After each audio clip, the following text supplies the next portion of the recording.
Marbella with Him and Her are proud to be sponsored by the friendliest bar in San Pedro, the Hogan Stand. The place for amazing food, live music and sport, karaoke, quizzes, and a welcoming smile. Why would you want to go anywhere else? Check out their Instagram page at the Hogan Stand and at the Hogan Hackers for their golf society. This podcast may contain adult themes and strong language.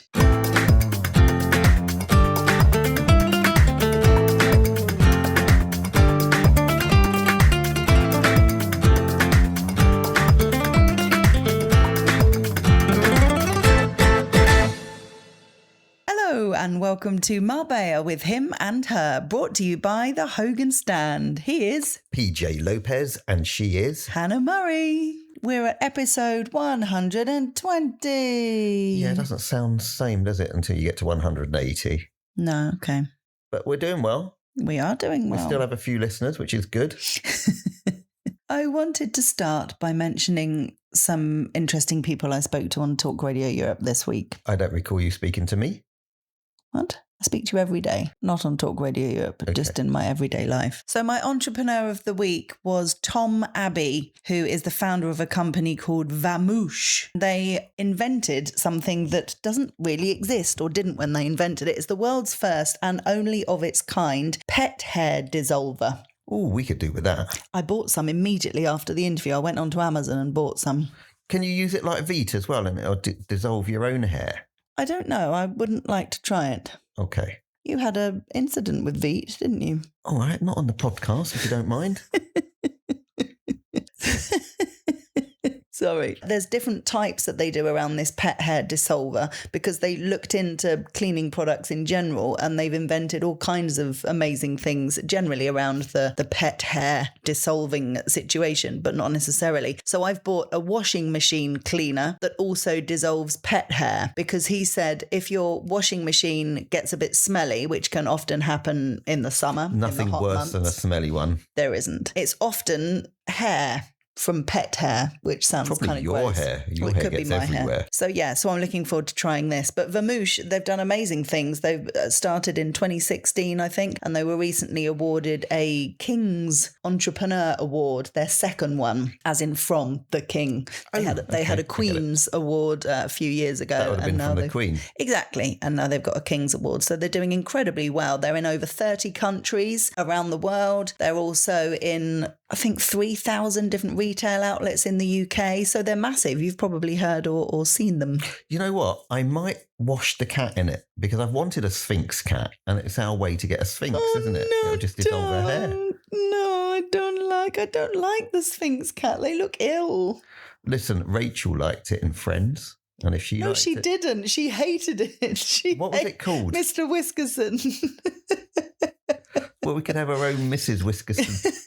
No, the whiskers will probably come off as well if you don't do it carefully. But you're not doing it. Be Spain Savvy. I have the pleasure of chatting to one of the founders of Be Spain Savvy on my show each week. If you haven't already liked their Facebook page, do, because they produce such great content. They're constantly writing articles about living in Spain and the culture of Spain. And they're great girls and they write really, really well. So if you just go to Facebook, type in Be Spain Savvy, and you can give them a like and a follow. So a couple of things that we spoke about this week, which made me smile. We were talking about paella.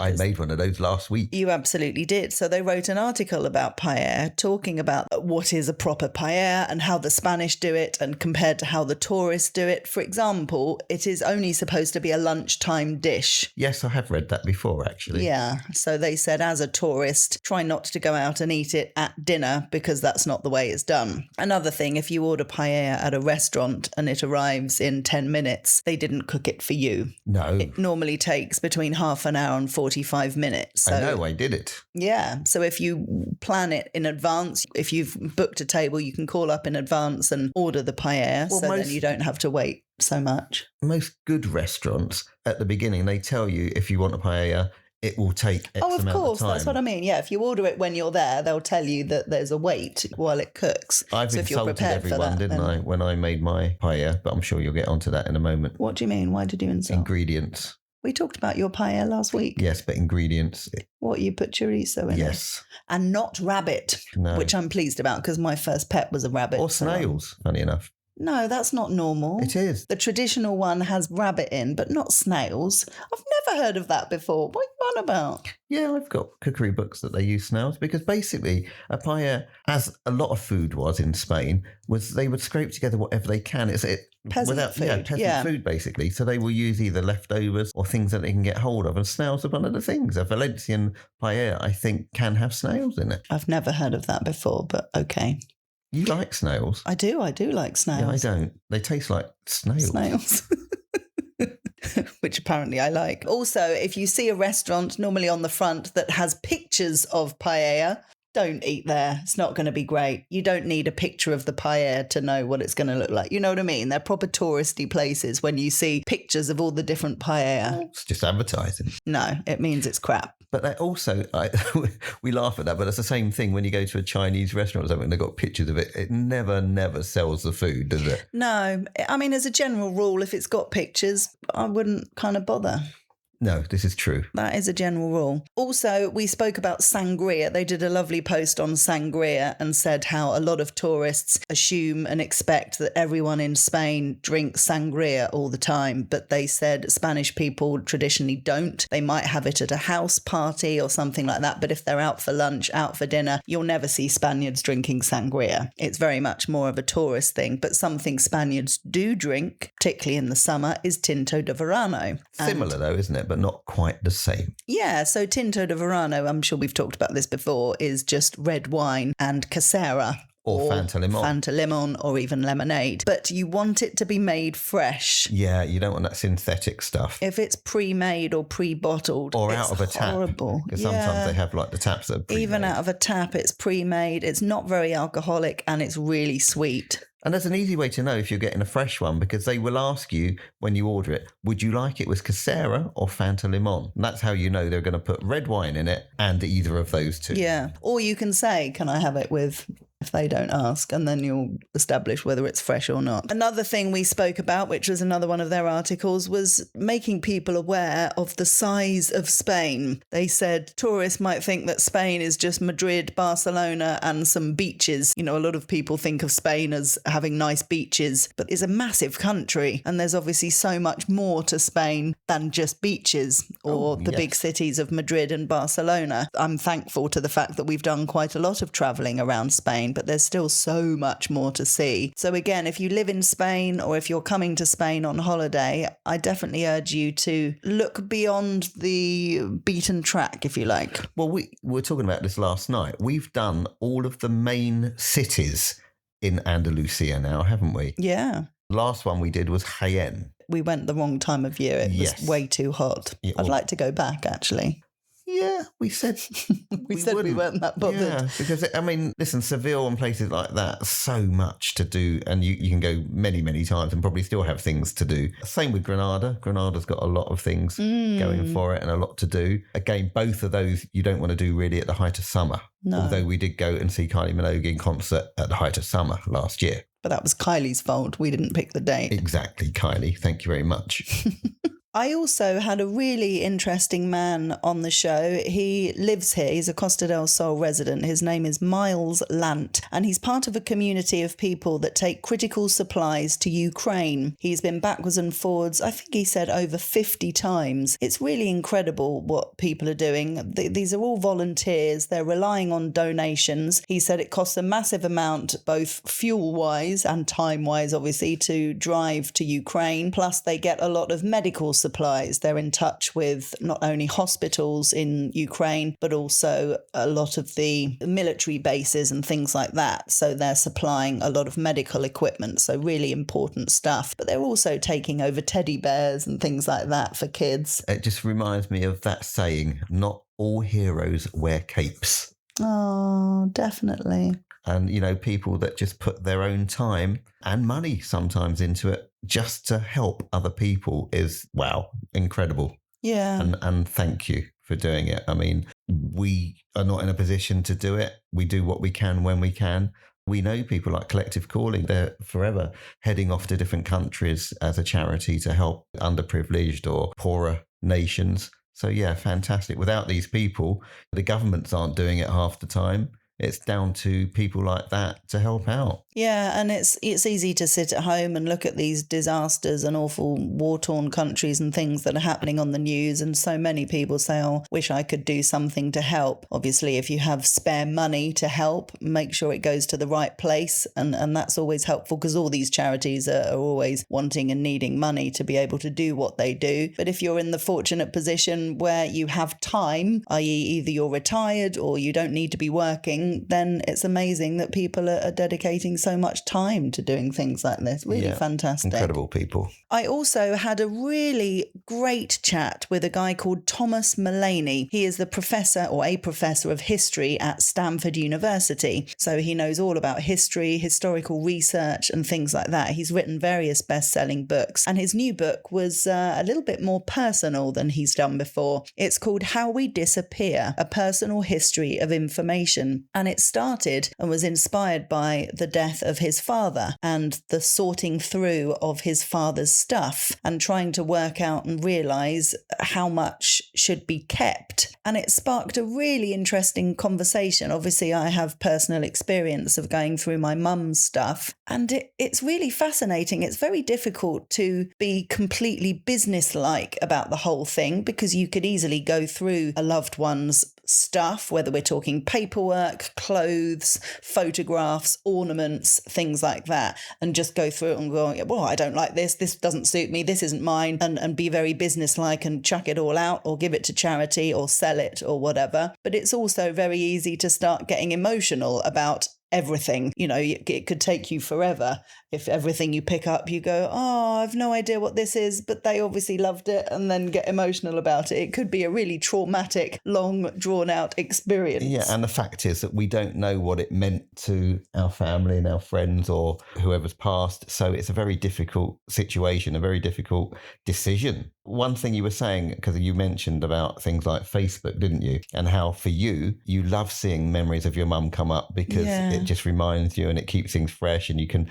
sometimes it be a video so you can hear her voice again, and it's like her being here again. Where some people are completely the opposite and don't want that. Interestingly, you can nominate on Facebook what they call a legacy contact. And what a legacy contact is, it's somebody that can administer your Facebook page upon your death, and they can either delete it or maintain it or whatever, but that's what somebody is. So there's a section in there under security and things called legacy contact. That's really good to know. Because, we, as well as us talking about physical things, we were very much talking about online stuff and your online presence after you die. And I made the point about passwords and how I was taught by my mum to never share my passwords with anyone under any circumstances, as you never know what may or may not happen in the future. But then obviously when you die, somebody needs to know your passwords, not necessarily Facebook, but certainly banking and stuff like that. It's all stuff that really needs to be thought about and planned, doesn't it? Well, thankfully for us, we both use the password,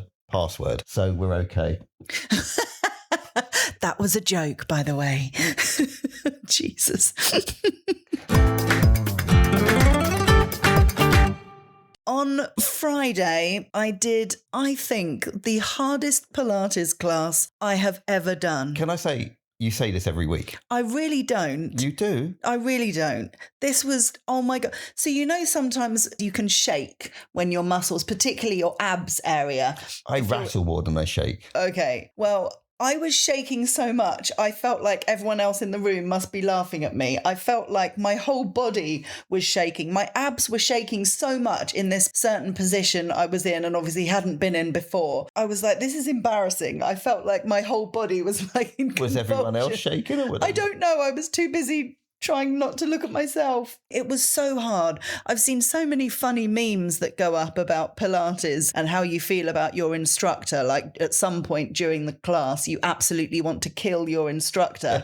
And then at the end of it, you're like, oh, same time next week. And it's so true. During the class, you're like, this is absolute hell. Aside from the fact that I'm sweating more than any of the other people in the class put together. It's obviously a time of life thing. I'm next to 20-year-old girls that haven't even got their freaking hair hair up and got a full face of makeup and look fresh as a daisy. I'm red, dripping with sweat, shaking like I've got a disease.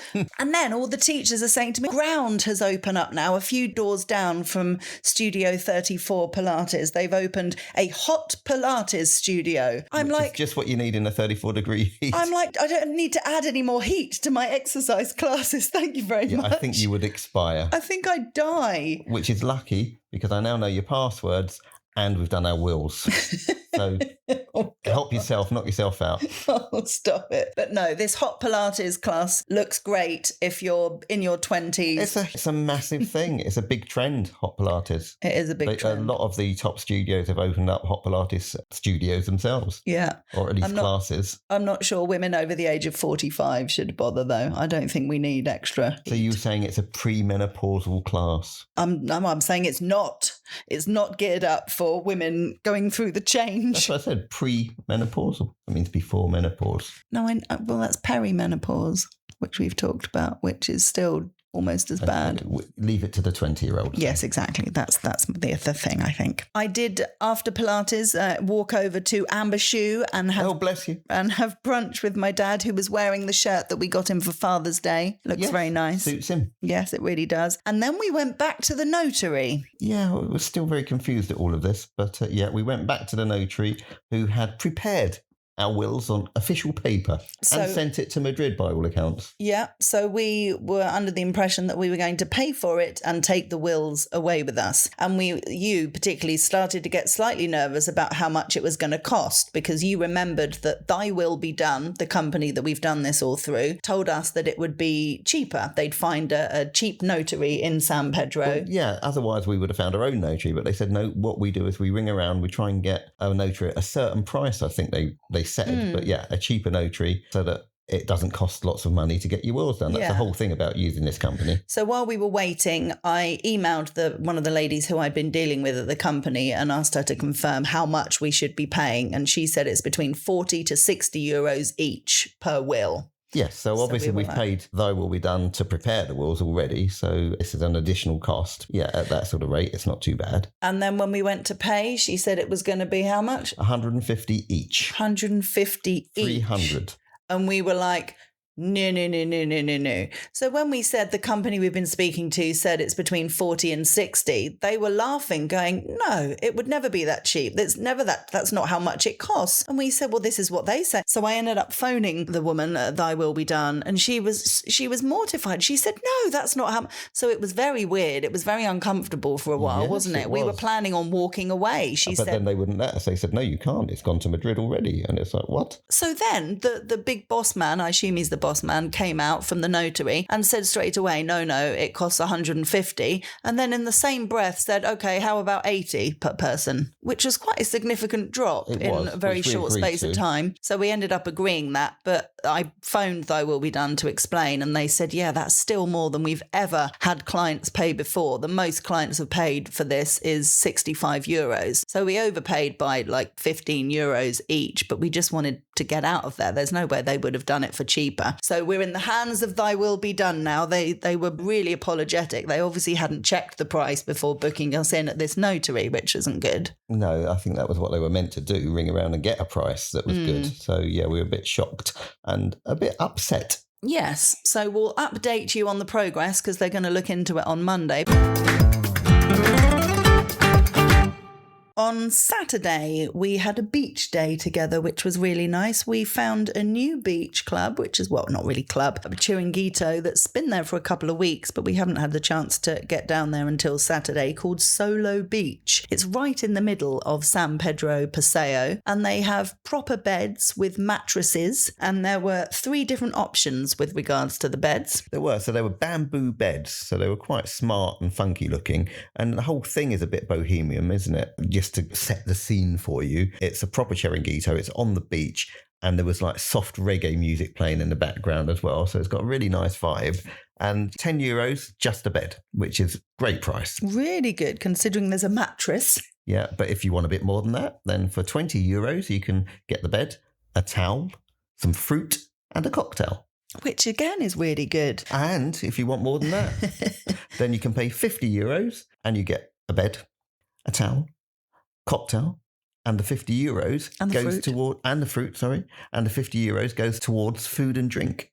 So you're actually getting to bed free. Yeah, really good. So if you were there with a group of people or whoever you were there with, to be honest, and you wanted to have a few drinks and stuff like that, then it would be well worth doing the 50. We didn't fancy a cocktail, so we just did 10. And we just had breakfast, so we didn't need any fruit. Yeah, so the menu is not a massive menu. They do open at 9 a.m. and do breakfast and brunch. They've got eggs Benedict, they've got avocado on toast, It's actually they've an got omelette. extensive breakfast menu. Yeah, they've got loads of options for breakfast and brunch. So we thought if we went back, we'd probably have brunch instead of lunch. Because Well, they served breakfast all day because somebody had something from the breakfast menu. Exactly. So the lunch menu, there's a few salads. They also do various sandwiches. They've got a club sandwich and things like that. And then that's pretty much it on the menu. And then they have a specials board, which I guess changes all the time. And they had croquetas, either ham or bolitos, which is mushrooms. They had a steak, they had some jamon. They didn't have any fish or anything like that. So as I say, not an extensive lunchtime menu, but that's fine for a lot of people. So it really does depend what you want. But they've got a great cocktail menu and the cocktails were all €12, I think. So not stupidly expensive. So we decided to share a chicken Caesar salad and the mushroom croquetas, and it was great. Yeah, it was really good. I could taste the anchovy in the sauce. Yeah, potentially a bit too much sauce for my liking. It's quite common when you have that. So the Caesar salad is normally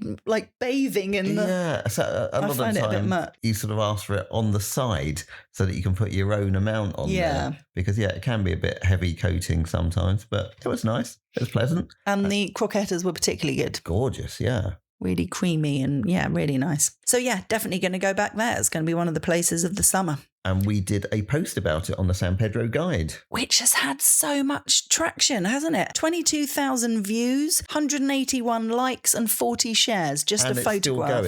And it's still going. Every time I look, we're getting more likes for it. And quite a lot of people commenting on it. I do find it funny, though. I try and put as much info in the post as possible, like where they are. And then people say, where is it? And it's like, okay, you're replying to these individually, but secretly thinking, why don't you just read the post?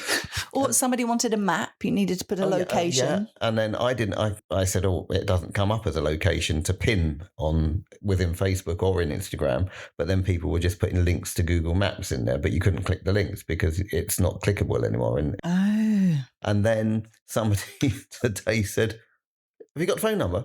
Not like, please, would you mind giving me the phone? No, it was need the phone number to book beds. It's like, where was the please and thank you? Yeah.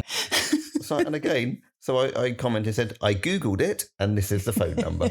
Yes, exactly. Oh dear, people are funny. We saw dolphins as well, didn't we, whilst we were lying there? Delphines. Yeah, amazing to see on San Pedro Beach. Well, they weren't on San Pedro Beach, to be fair. They were in the sea. Yes. But from San Pedro Beach. It was lovely. So beautiful. I don't know why, but I get excited every time I see dolphins. I think it's an amazing sight. It's magical. It is. I've done the dolphin trips a few times, and every time you see dolphins, you're like, oh, there's dolphins, as if like they don't live in the sea and it's the first time you've ever seen them. But amazing creatures. And we might have got a little bit sunburnt. Yes, I had a very red forehead. I burnt my knees. Yes. Are they okay now? No, they're still a bit red. Yeah. Still hot. And I also burnt my face a bit. Yeah, well, you've got lots of red patches on you, to be fair. A little bit around my bikini on the buttocks. On the buttocks. And that was your job. What? My buttocks are not your job, my job? No, my buttocks were your job in terms of putting the cream on. Well, I did put it on. Well, not on the bit that got burnt. Well, you must have been at a funny angle. It's very difficult doing all around the bikini area. It needs to be properly in there. When I'm putting it on you, it feels like I'm basting you. Well, that's kind of important, I think. Yes. I think that needs to happen. Otherwise, this happens. Maybe we should have like a basting stick or a brush that I can, every now and again, I can just paint some more onto you. Yeah, why not? The Urban Chai quiz we had on Saturday night. So 2 quizzes this week, Hogan Stand and Urban Chai. You had a very successful week of quizzing, didn't you? Certainly did. 2 wins and a money round win. Yeah, I got the money on Thursday. That worked out, what, 20 quid, 25 euros each? 20 euros each. And I spent it on a steak dinner for us. Oh, yeah, you did. That was lovely. For the first time ever. And we've lived here for how long? 12, 13 years. For the first time ever, we had dinner on our bedroom terrace. Yes, because we've had a table up there forever as well. I had to actually get all the muck off the table. Yes, had to give it a good clean. But it was really nice sitting out there having dinner. Yeah, and I cooked the steak perfectly. Well, actually, I cooked it perfectly, but you're changing the way you like your steak. You're actually getting a bit rarer. I thought it was slightly overdone. Exactly. Who am I? It still had pink in it, which is normally what you'd say you want, but you were saying I could go a little bit less. A little bit pinkier. And going back to the quiz on Thursday, obviously the World Cup is on, and there was a match going on in the background, which was Germany versus Ecuador. And all of a sudden we heard all this cheering. And there were some Ecuadorians in the corner, which was great because Ecuador beat Germany 2-1. Oh, brilliant. What a result. That was such a great result. Which I love it. So there's so many different types of nationality that go to the Hogan stand. Yeah, I mean, it's really nice to see. You know? Yeah, it's really cool. And on Saturday, the wild card was all about Venezuela. Or, as Gary Neville would say, Venezuela. That was when Gary Neville randomly played the Hogan Stand quiz however many months ago. And he was like, can I do one? Can I do one? He wanted the mic to read a question. So when we got to the Trivial Pursuit card, I was like, okay, read that question. And it was a question about Venezuela. And he pronounced it Venezuela. And I was filming him because he was like, film me. And I was like, it's Venezuela, Gary. I think all of the people on his team just put their hands on their head. Oh, love him. He's on TV all the time at the moment because he's obviously commentating on the World Cup. Let's hope he hasn't had to comment on the Venezuela. Yeah, exactly. Oh, that would be brilliant if we see him do that. There was also a question which nobody got right, but Peter on your team had put down the answer, but you didn't go with it in the end. What was the name of Elton John's first UK solo #1 in 1990? There were all kinds of different answers in the room, but nobody put... Sacrifice. It's sacrifice, obviously, but you guys pointed out that he said sacrifice. And I still think that is where Ronan Keating got the idea of how to sing. Because I'm sure he does it like sacrifice.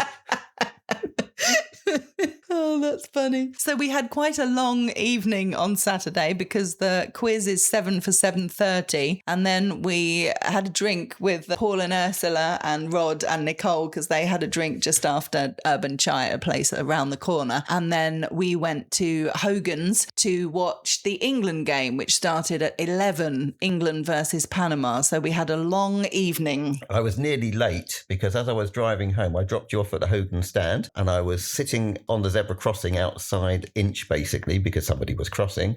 And all of a sudden I flew forward because a car had bashed into me. Oh my God, I couldn't believe it when you messaged me saying, sorry, I'm late, a car hit me. When it first happened, obviously you were a bit pissed off. So I was like, what the? And then got out and then could see it was a couple of young girls, like very young girls. I'm talking about sort of 20, if that. So I could see that she was quite shaky. So I quickly calmed down and said, look, don't worry, it happens. No issue. Nobody's hurt. And I looked at the car, couldn't see any damage on my car, still took all of her details just in case, there was an issue that I hadn't seen. But to be honest, there is no damage on the car. And I just said, when they went on their way, I just said, look, drive carefully, be careful, and all that sort of thing, because I could see they were a bit shaken up. Oh, bless them. Well, I'm so pleased that you and the car are unscathed. Yes, we made it through and got to the football just in time. Just in time to watch England be shite. We can't say that. Okay, well, they were for 75% of the game. Yes, they were. Weren't they? They sort of woke up in the last, 10, 20 minutes? Yeah, they're not setting the world alight, are they? Now, with England, their usual thing is that they get better against better competition. So they sort of struggle against the lower teams because they're not having to step up as much. But that's not a great way to play. You want to be thrashing those teams to show how confident you are. Yeah. So, let's see what happens. We've got DR Congo next. Democratic Republic of Congo. Not Dr. Congo. Not Dr. Congo. So come on England. We had some lovely feedback that made me laugh from last week. Margaret, who enjoys listening to the podcast, thank you Margaret, said we could borrow her grandson and take him to see the Dino expedition. Yes, because we wanted to go and we weren't sure if it looked a bit odd to adults going on their own. Yeah. So we were asking if anyone wants to, not rent out because we're not paying for it. Yeah, so thank you, Margaret. We might take your grandson to the Dino Expo.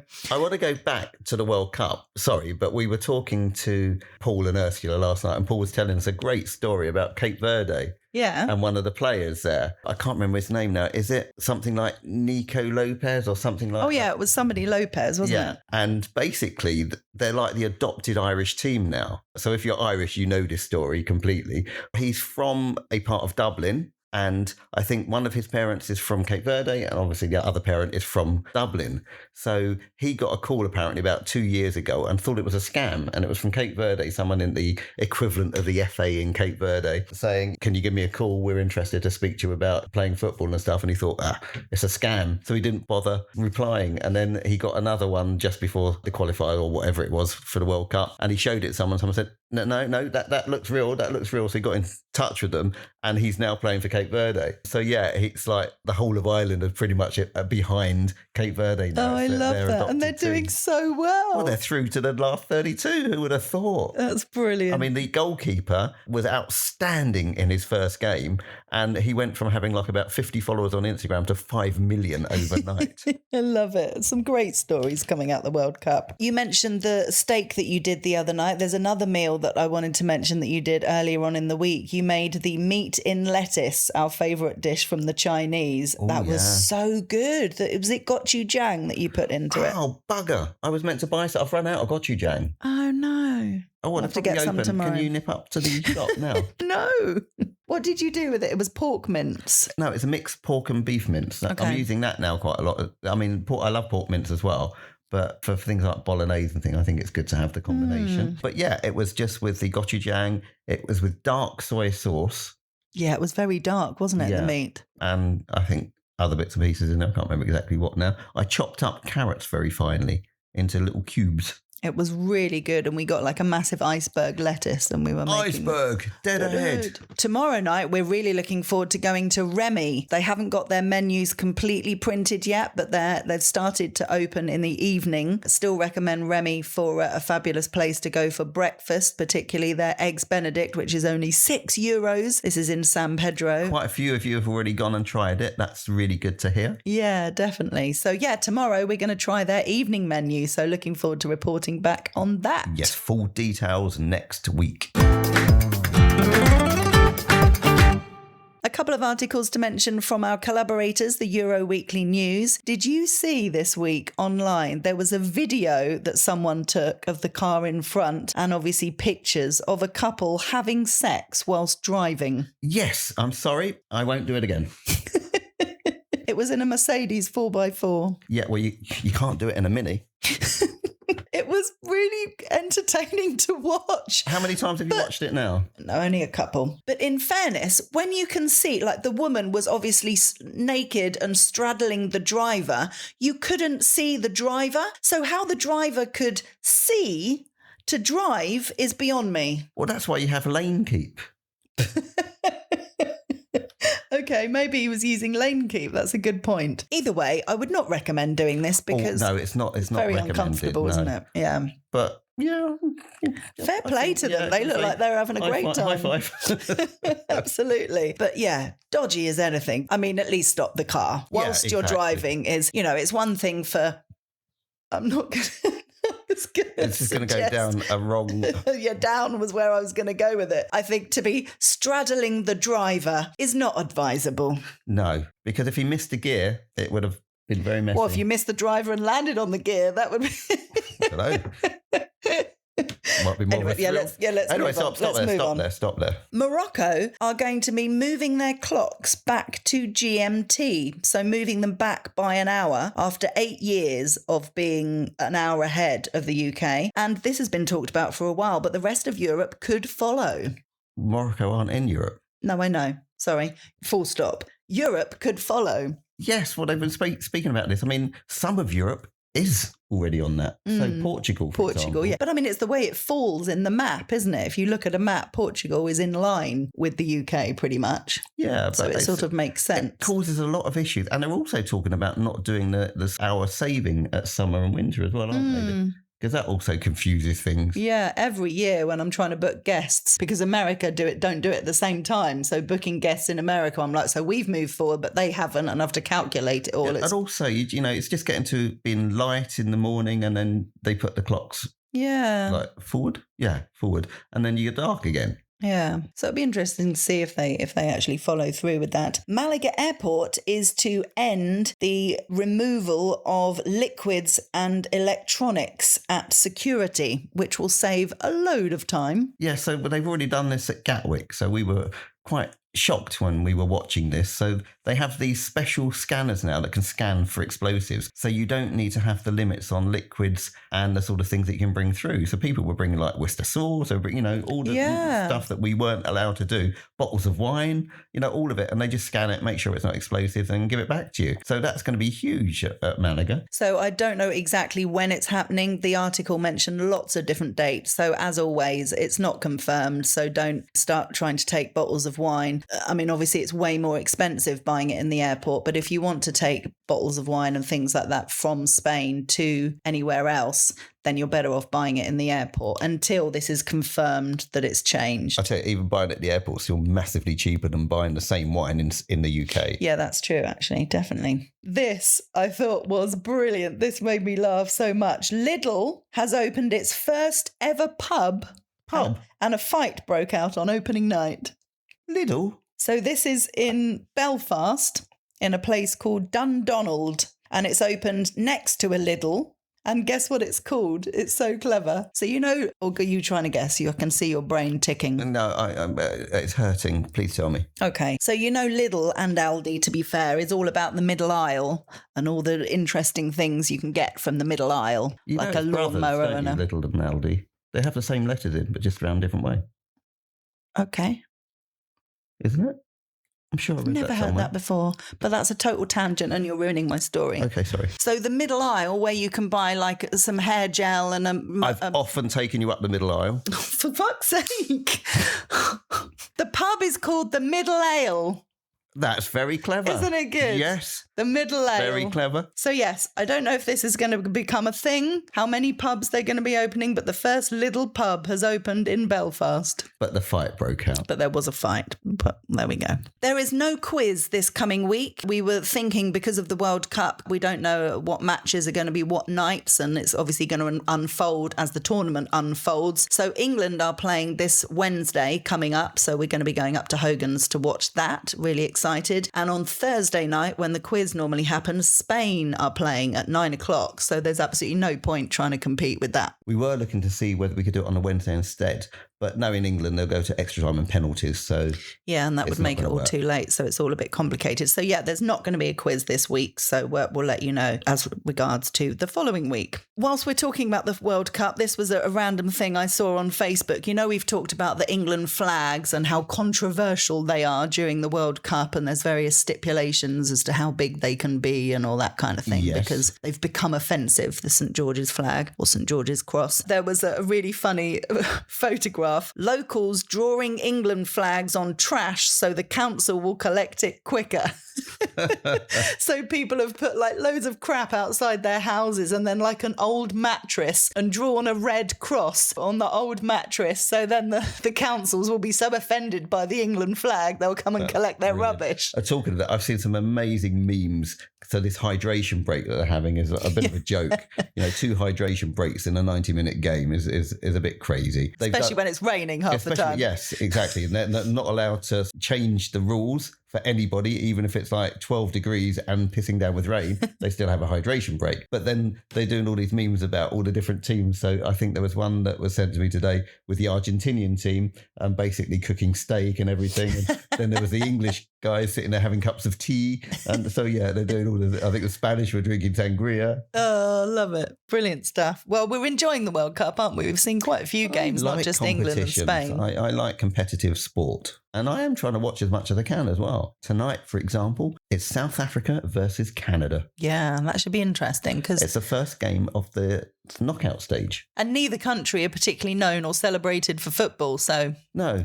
Should be interesting. I'm just going to put this out there. So we had a Canadian on our team last night who didn't get the Canada question. And I think you were the only team to not get the Canada question, which is quite funny. It was a Eurovision question. That's why. Apparently Canada have been accepted into the Eurovision Song Contest. Yes. Along with Australia. And I mean, what the hell? It's just silly. It's not the Eurovision Song Contest. Well, clearly, it's silly. Anyway, that is it from us. I hope you have an amazing week ahead. It is goodbye from him. And it's goodbye from her.